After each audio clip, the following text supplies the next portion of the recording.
அனைவருக்கும் ஸ்தோத்திரம். இந்த நாளிலே தொடர்ந்து இந்த தொடர் வேதாகமத்தில் 2 சாமுவேல் புத்தகம் 21ஆம் பகுதி துவங்கி வாசிக்கலாம். சவுலின் வழிமரபினர் கொலை செய்யப்படல். தாவீதின் காலத்தில் 3 ஆண்டுகள் தொடர்ந்து பஞ்சம் ஏற்பட்டது. தாவீது ஆண்டவரின் திருவுளத்தை நாடினார். கிபியோனியரை சவுல் கொலை செய்ததன் காரணத்திற்காக அவன் மீதும் அவன் வீட்டார் மீதும் இரத்தப்பழி உள்ளது என்றார் ஆண்டவர். அரசர் கிபியோனியரை அழைத்து பேசினார். கிபியோனியர் இஸ்ரேலரை சார்ந்தவர் அல்ல, அவர்கள் எமோரியருள் எஞ்சியவர். இஸ்ரேலர் அவர்களுக்கு வாக்குறுதி அளித்திருந்தும் இஸ்ரேல் மீதும் யூதாவின் மீதும் தாம் கொண்டிருந்த பேரார்வத்தின் காரணமாக சவுல் அவர்களை அழிக்க முயன்றார்.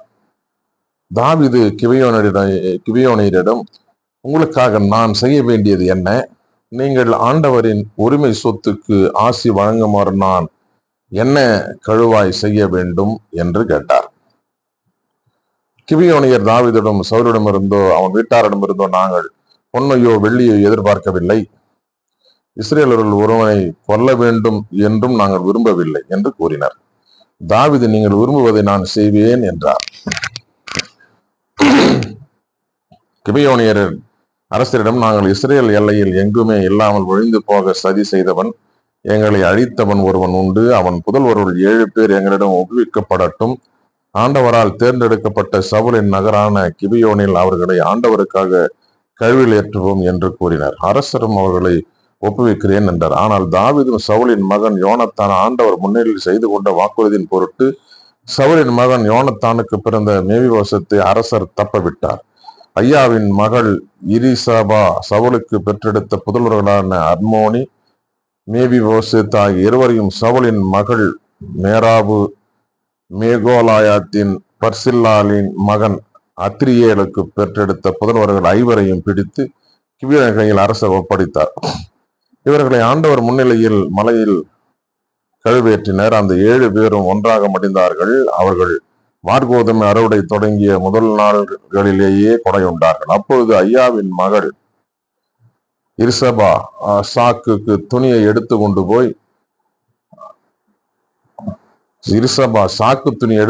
போய் அதை பாறை மீது தனக்காக விரித்து கொண்டு அறுவடை தொடங்கிய முதல் நாள் வானத்தின்று அவர்கள் மீது மழை பொழிய மட்டும் இருந்தாள். பகலில் வானத்து பறவைகளையோ இரவில் காட்டு விலங்குகளையோ அவர்களை தொட அனுமதிக்கவில்லை. சவுலின் வைப்பாட்டியான ஐயாவின் மகள் இரிசபா செய்தது தாவீதுக்கு அறிவிக்கப்பட்டது. எனவே தாவீது சவுலின் எலும்புகளையும் அவர் மகன் யோனத்தான் எலும்புகளையும் யாபேசு கிளையாதின் மக்களிடம் பெற்று கொண்டு வந்தார். பெலிஸ்தர் அவர்களை கில்போவாவில் வெட்டி வீழ்த்தி பெத்சான் நகர முற்றத்தில் கழுவில் ஏற்றினர். அந்த முற்றத்திலிருந்து தான் யாபேசு கிளையாத்தின் ஆள்கள் எலும்புகளை திருடி சென்றிருந்தனர். சவுலின் எலும்புகளையும் அவன் மகன் யோனத்தானின் எலும்புகளையும் அங்கிருந்து கொண்டு வந்து கழுவிலேற்றப்பட்ட இவர்களின் எலும்புகளை ஒன்று சேர்த்தனர். சவுலின் எலும்புகளையும் அவன் மகன் யோனத்தானின் எலும்புகளையும் பென்யமீன் நிலப்பகுதியான செலாவில் அவர்தம் தந்தை கீசின் கல்லறையில் அடக்கம் செய்தனர். அரசர் கட்டளையிட்டவாறே அனைத்தையும் செய்தனர். அதன் பின் நாட்டுக்காக செய்யப்பட்ட வேண்டுதலை கடவுள் கேட்டார். பெலிஸ்தியரோடு போர். பெலிஸ்தியர் இஸ்ரேலரோடு மீண்டும் போரிட வந்தனர். தாவீதும் அவரோடு அவருடைய பணியாளரும் இறங்கி சென்று பெலிஸ்தியரோடு போரிட்டனர். தாவீது களைப்புற்று இருந்தார். அப்பொழுது 3.5 கிலோகிராம் எடையுள்ள ஈட்டிய கையில் ஏந்தி புதிய வாளை இடையில் கட்டியிருந்த இஸ்பியேனோபு என்னும் அரக்கர் இனத்தவன் ஒருவன் தாவீதை தாக்க விருந்தான். சிரியாவின் மகன் அபிசாய் அவருடைய உதவிக்கு வந்து அப்பெலிஸ்தியனை வெட்டி கொன்றான். எனவே தாவீதின் ஆள்கள் இஸ்ரவேலின் விளக்கு அணைந்து போகாத வண்ணம் நீர் எங்களோடு போருக்கு வரக்கூடாது என்று அவரிடம் ஆணையிட்டு சொன்னார்கள். இது நடந்த பின் மீண்டும் பெலிஸ்தியரோடு கோபிய நிமிடத்தில் போர் மூண்டது. அரக்கர் இனத்தவன் ஒருவனான சாபை ஓசாத்தியனான சிபெக்காய் கொன்றான். மீண்டும் ஒரு முறை கோபில் பெலிஸ்தியரோடு போர் நடந்தது.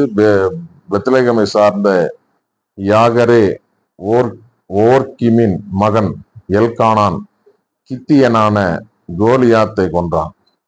அவனது ஈட்டியின் கோல் நெசவாளரின் படைமரம் போன்றிருந்தது. மீண்டும் காத்தில் போர் மூண்டது. கைகளிலும் கால்களிலும் 6 விரல்களுடன் 24 விரல்களை கொண்ட நட்டையன் ஒருவன் இருந்தான். அவனும் அரக்கர் இனத்தவன். அவன் இஸ்ரேலரை பழித்தான். தாவீதின் சகோதரர் சிமையின் மகன் யோனத்தான் அவனை கொன்றான். தாவீதின் கையாலும் அவன் பணியாளரின் கையாலும் வீழ்த்தப்பட்ட இந்த 4 காத்து நாட்டில் அரக்கர் வழிமரபினரே. தாவீதின் வெற்றி பாடல் பகுதி 22 தொடர்ந்து வாசிக்கலாம். ஆண்டவர் தாவீதாருடைய எதிரிகள் அனைவரின் கையினர் சவுலின் கையினரை விடுவித்த பொழுது ஆண்டவருக்கு பன்னிசைத்து பாடியது.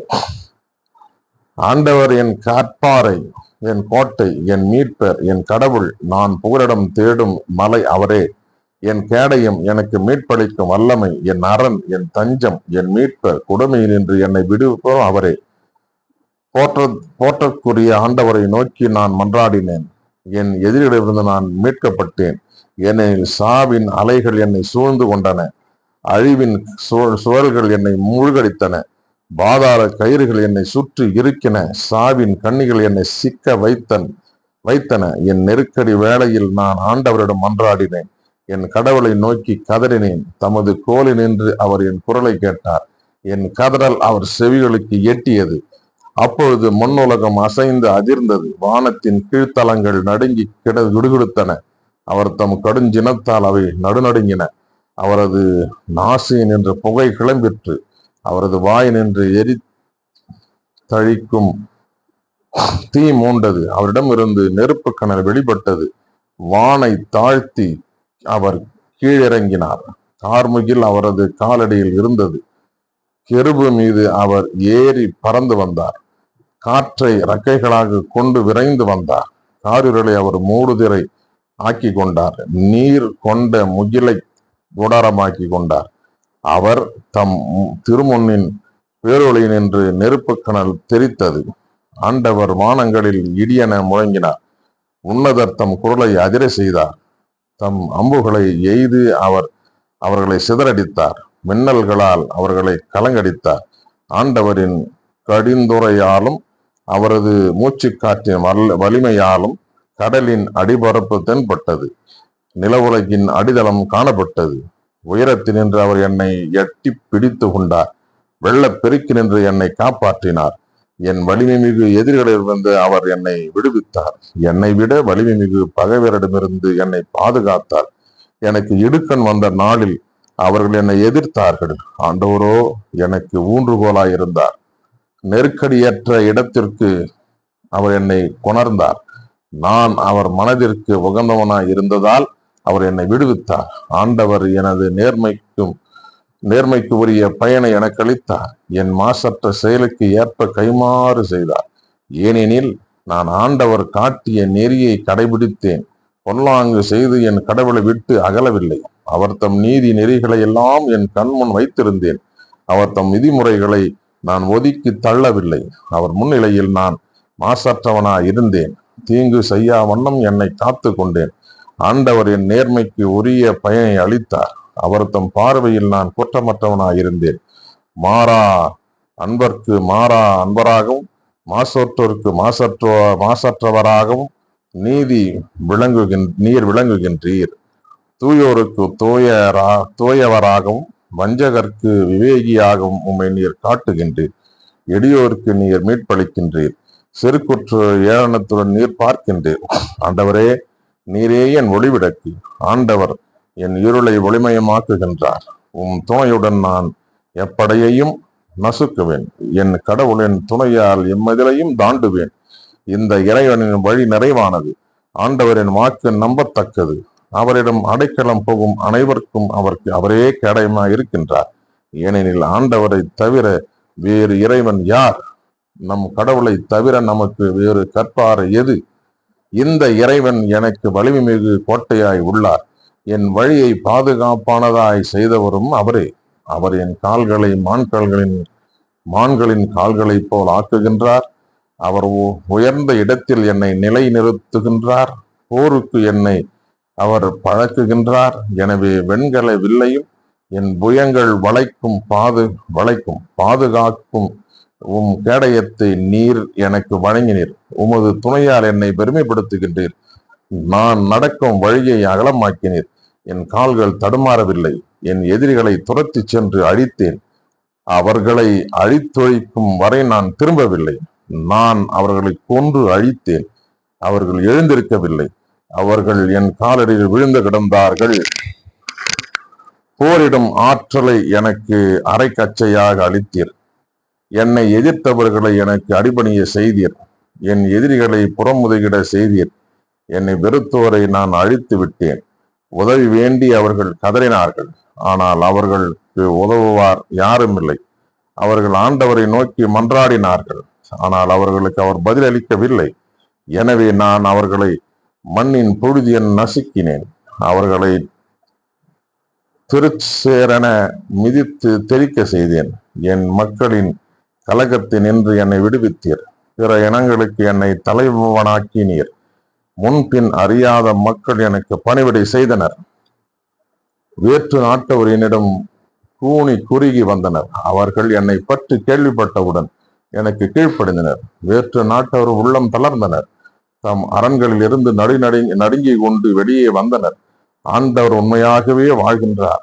என் கற்பாரையும் அவர் போற்று பெறுவாராக. என் மீட்பின் கற்பாரையாம் கடவுள் மாற்றி வருவாராக. எனக்காக பழிவாங்கும் இறைவன் அவர். மக்களினங்களை எனக்கு கீழ்ப்படுத்தியவரும் அவரே.